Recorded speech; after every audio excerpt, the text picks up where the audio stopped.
Semoga yang subscribe diberikan rezeki melimpah dari jalan tak terduga. Dan yang like komen, dimudahkan jalannya menuju surga di hari akhir nanti. Siapa yang tak mendengar nama Qorun? Dia adalah seorang sosok kaya raya di zaman Nabi Musa yang namanya melegenda hingga sekarang. Kisahnya diabadikan dalam Al-Quran, bahkan menjadi peribahasa atau ungkapan di masyarakat guna menggambarkan seseorang yang mirip dengan tabiatnya atau menisbatkan harta yang ditemukan terpendam dalam tanah sebagai harta Qorun. Qorun adalah miliarder kaya raya yang hidup sejaman dengan Nabi Musa. Saking kaya rayanya, Qorun setiap kali keluar dari rumahnya, ia didampingi dengan 300 pelayan laki-laki dan 300 pelayan perempuan. Qorun juga dikawal oleh 4.000 pengawal yang diiringi 4.000 binatang ternak ditambah 60 ekor unta yang khusus membawa kunci-kunci gudang penyimpanan harta kekayaannya itu. Itu dilakukan semata-mata sebagai bentuk kesombongan bahwa dialah manusia paling kaya, paling terhormat, dan memiliki pengikut setia. Ia merasa lebih mulia dibandingkan Nabi Musa alaihissalam.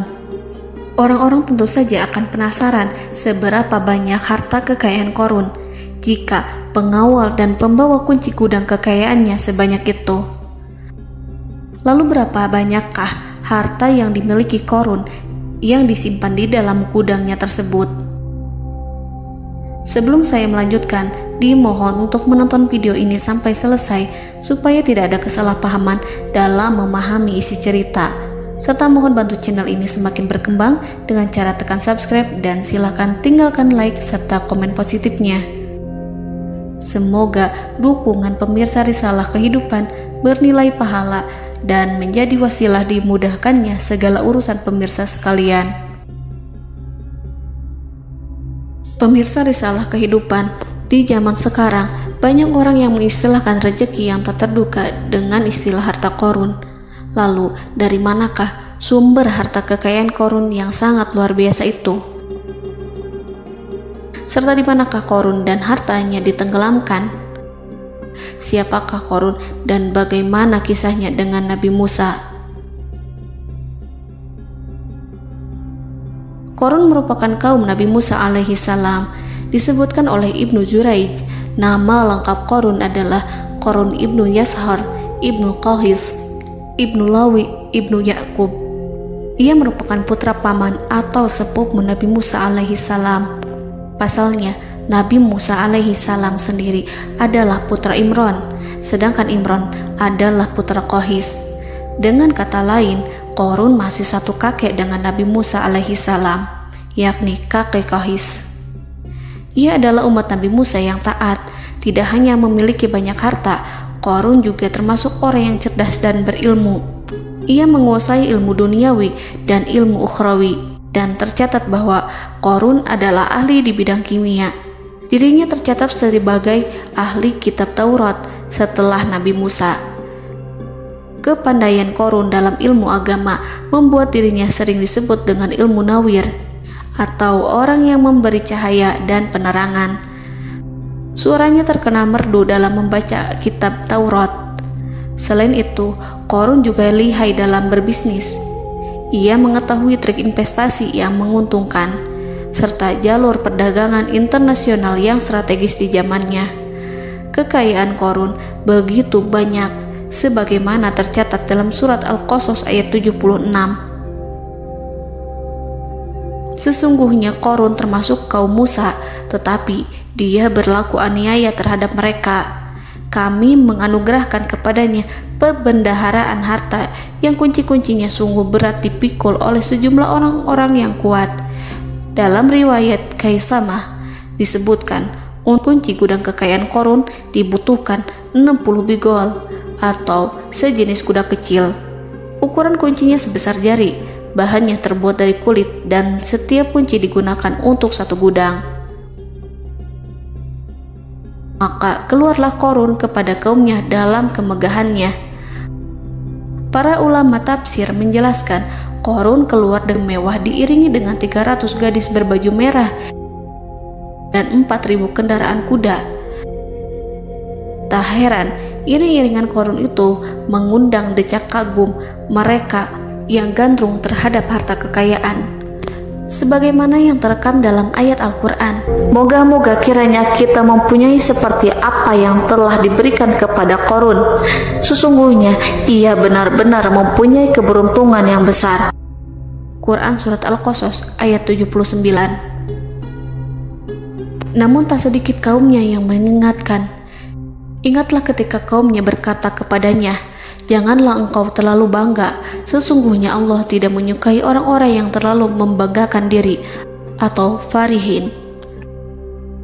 Ulama menafsirkan istilah farihin di sana juga berarti takabur, zolim, berbuat kerusakan, arogan, dan tak mau bersyukur terhadap nikmat.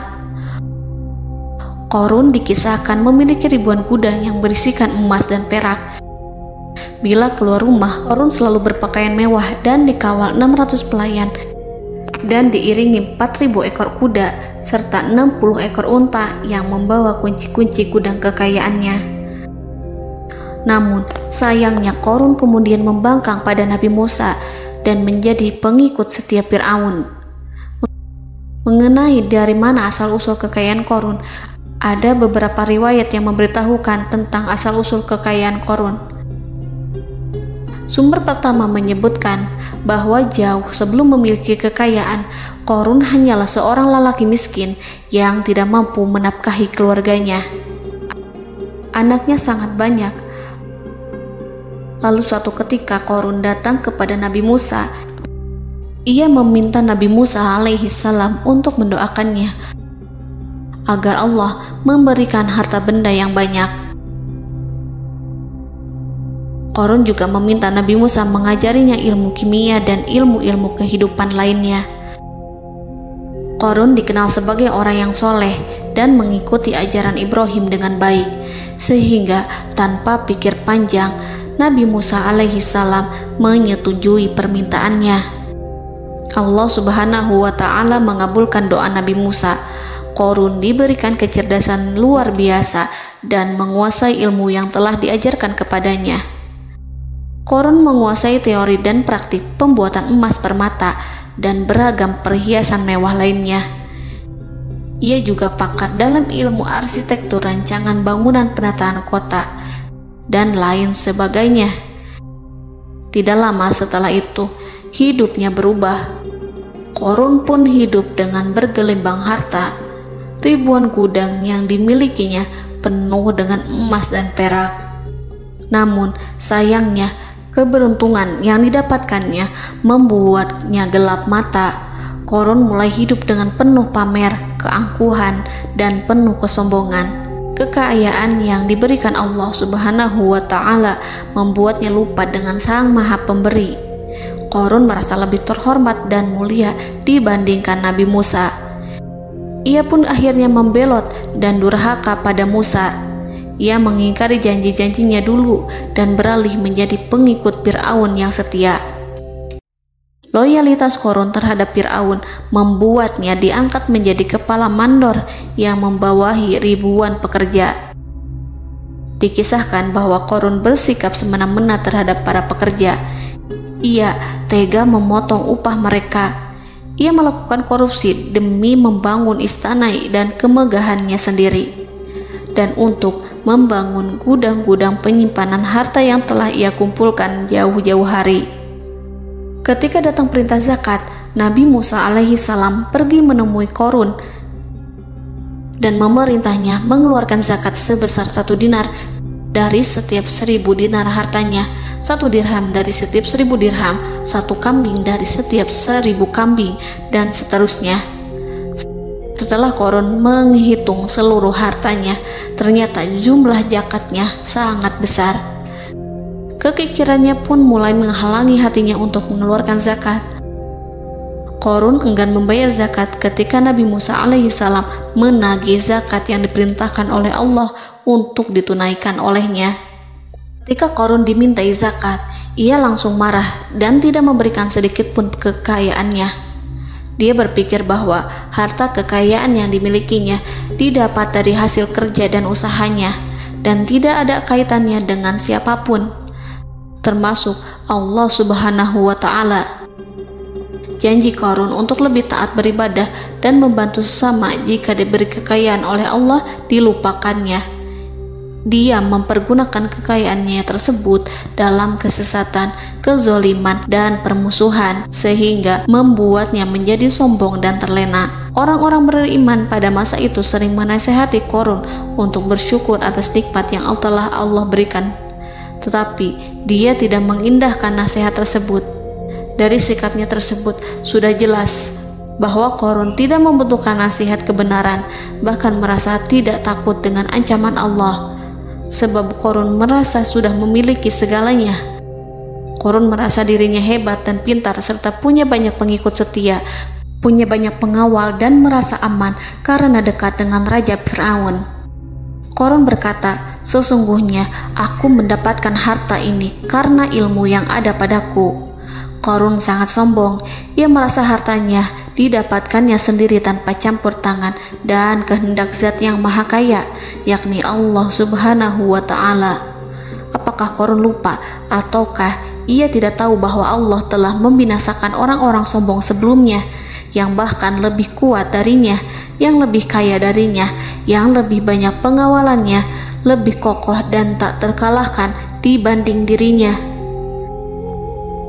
Karena terdorong sifat kikir dan angkuh, maka Qarun membuat rencana untuk melakukan tipu daya agar dia terlepas dari kewajiban membayar zakat. Dia ingin menjatuhkan nama baik dan citra baik Nabi Musa. Kemudian dia mengumpulkan tokoh-tokoh konglomerat Bani Israel. Ia berkata kepada mereka, "Wahai saudara-saudaraku, terhadap apa yang diperintahkan Musa untuk membayar zakat, apakah kalian akan mematuhinya? Sekarang dia hendak mengambil harta yang ada di tangan kalian, maka pikirkanlah suatu cara untuk menghindari perintahnya." Para pembesar-pembesar yang dipanggil kemudian menjawab, "Wahai paduka Qarun, engkau lebih besar daripada kami. Kami akan melakukan apapun yang kau inginkan." Qarun berkata, "Datangkanlah kepadaku wanita cantik. Aku akan memberinya hadiah besar jika ia berhasil menggoda dan memfitnah Musa." Ketika wanita cantik yang diinginkannya datang, Qarun memberikan kepadanya uang muka sebagai jaminan. Ia akan membayarkan seluruh yang dijanjikannya ketika berhasil menjalankan misinya. Bukan hanya itu, Qarun pun berjanji akan menjadikan wanita ini sebagai istrinya. Keesokan harinya, Qarun mengumpulkan Bani Israel. Setelah itu, Qarun menghadap kepada Nabi Musa seraya berkata, "Orang-orang menanti kedatangan Anda, sampaikanlah saran dan nasihat kepada mereka." Nabi Musa kemudian keluar dari rumahnya. Ia mulai menyampaikan nasihat pada umatnya. Di antara nasihatnya, beliau berkata, "Barang siapa yang mencuri, aku akan memotong tangannya. Barang siapa yang memfitnah, aku akan mencambuknya sebanyak 70 kali. Barang siapa yang tidak mempunyai istri dan dia berbuat zina, maka aku akan mencambuknya sebanyak 70 kali. Adapun barang siapa yang memiliki istri dan ia berbuat zina, aku akan rajam dia sampai mati." Qarun kemudian berkata, "Apakah ini juga berlaku untuk Anda jika Anda sendiri yang berbuat zina? Apakah Anda akan menerima hukumannya?" Kemudian Nabi Musa menjawab, "Ya, meskipun saya sendiri yang melakukannya." Maka kemudian Qarun memanggil wanita yang telah dibayarnya. Wanita itu berdiri di depan Nabi Musa dan Bani Israel yang telah berkumpul, mengaku sedang hamil karena berhubungan badan dengan Nabi Musa. Maka marahlah Nabi Musa atas fitnah kejam yang diarahkan kepadanya. Kemudian Nabi Musa melakukan sholat 2 rakaat, lalu mendatangi wanita itu dan menyumpahnya agar mengatakan siapa yang menyuruhnya. Wanita itu menjadi ketakutan. Ia bergemetar di depan Nabi Musa dan mengaku bahwa yang menyuruhnya adalah Qarun. Lalu wanita itu bertaubat dan meminta maaf kepada Nabi Musa. Seketika Nabi Musa bersujud seraya berdoa kepada Allah agar menimpakan azab kepada Qarun. Allah memberi wahyu kepada Musa bahwa bumi telah dijadikan tunduk kepada perintah Nabi Musa. Kemudian Nabi Musa berkata kepada bumi, "Wahai bumi, telanlah Qarun beserta kekayaannya, habiskanlah semua." Kala itu Allah menurunkan wahyu kepada Musa alaihissalam untuk memerintah bumi apapun yang diinginkannya. Begitu Nabi Musa alaihissalam datang dengan wajah sangat marah, barulah Qarun merajuk, "Wahai Musa, sayangilah aku." Sementara Nabi Musa alaihissalam tak bergeming. Beliau lantas berkata pada bumi, "Wahai bumi, ambillah mereka." Seketika rumah Qarun mulai bergetar. Qarun dan antek-anteknya mulai dibenamkan hingga bagian lututnya. Rumahnya ikut turun sedalam lutut. Qarun kembali merajuk, "Sayangilah aku Musa." Rumahnya kembali berguncang. Kini Qarun dan kawan-kawannya kembali terbenam hingga pusar. Demikian pula rumahnya. Qarun terus merajuk, "Wahai Musa, sayangilah aku." Sementara Nabi Musa alaihissalam kembali meminta bumi, "Wahai bumi, ambillah mereka." Rumah Qarun berguncang lagi, sementara Qarun dan kawan-kawannya terus terbenam hingga bagian tenggorokannya. Demikian pula rumahnya. Qarun lagi-lagi menjerit, "Wahai Musa, sayangilah aku." Namun Nabi Musa alaihissalam tak bergeming. Beliau terus meminta bumi menelannya hingga akhirnya Qarun dan kawan-kawannya hilang seluruhnya ditelan bumi. Tak lama setelah itu Allah berkata, "Wahai Musa, apa yang membuatmu bersikap demikian? Padahal demi kemuliaanku, andai dia Qarun berdoa kepadaku, niscaya aku akan rahmati. Maka kami benamkan dia beserta rumahnya ke dalam bumi, maka tidak ada baginya satu golongan pun yang akan menolongnya selain Allah, dan dia tidak termasuk orang-orang yang dapat membela diri." Quran Surat Al-Qasas ayat 81. Lalu di manakah lokasi ditenggelamkannya Qarun beserta harta bendanya? Konon berdasarkan kepercayaan beberapa masyarakat setempat, Qarun ditenggelamkan di sekitar sungai atau danau Moris yang terkenal di kota Payom, negara Mesir. Qarun konon mendirikan istana dan di tempat itu pula ia ditenggelamkan. Dahulu, Qarun berkeinginan membangun sebuah istana, namun tidak diizinkan oleh Fir'aun jika istana itu dibangun di samping istana Fir'aun. Terlebih, Qarun juga tidak ingin membangun istana di tengah pemukiman Bani Israel yang terletak di tanah Jasan. Fir'aun pun memberikan tanah di wilayah Fayom. Kemudian di tepi sungai Payom inilah Qarun membangun istananya yang megah, dan di dalamnya ia membangun Al-Khunuj, gudang penyimpanan harta berisi emas dan perak. Salah satu bukti arkeologis yang dapat dijumpai di lokasi tersebut adalah runtuhan bangunan yang diduga sebagai tempat tinggal Qarun yang berjarak sekitar 2 km dari Danau Qarun. Menurut beberapa sumber, bangunan yang masih berdiri kokoh tersebut adalah benteng yang dibangun oleh Qarun. Namun ada juga yang mengatakan bahwa bangunan tersebut adalah tempat tinggalnya. Wallahu a'lam. Semoga kita semua dijadikan orang yang Allah mampukan menjadi orang kaya namun tidak seperti Qarun,